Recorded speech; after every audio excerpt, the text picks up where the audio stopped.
nous avons Eric au téléphone. Bonjour Eric. Oui, bonjour. Votre Bonjour, question. monsieur le préfet. Bonjour monsieur. Alors, une observation et deux questions à votre attention. Je vous écoute depuis un moment.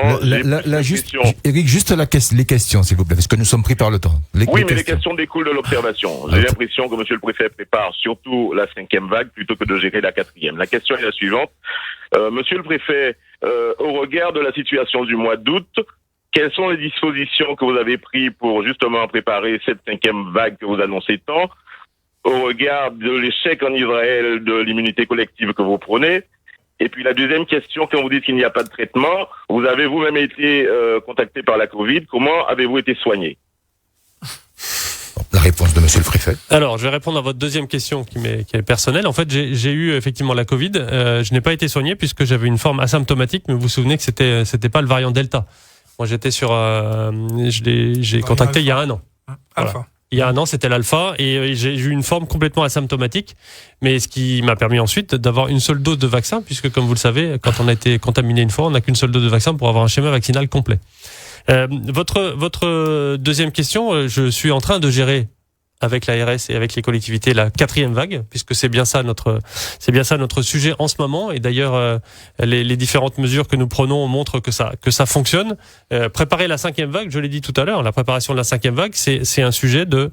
Mais est-ce que collectivement on se dit qu'il faut qu'on soit capable, qu'on augmente le nombre de lits de réanimation, qu'on augmente le lit de médecine, parce qu'on va avoir énormément de gens qui vont arriver dans des formes graves. Mais c'est ça qu'il faut éviter. C'est éviter les formes graves. Et aujourd'hui, pour éviter les formes graves, je suis désolé, vous me dites que la situation en Israël montre que ça ne fonctionne pas. C'est faux. La situation montre que ça fonctionne. Il n'y a pas de cas graves. Il n'y a pas de cas à l'hôpital. Vous avez des gens contaminés, mais il n'y a pas de cas graves. Et donc, une maladie qui génère des cas, mais qui ne sont pas des cas graves et qui n'augmente pas les morbidités, c'est une réussite et c'est donc une victoire. Et ce qui inquiète Israël, c'est aussi l'augmentation du nombre de cas graves. 719 patients sont aujourd'hui dans un état grave dans le pays, 33% de plus sur les 2 dernières semaines. 89% de la population âgée de plus de 16 ans a reçu là-bas au moins une dose de vaccin.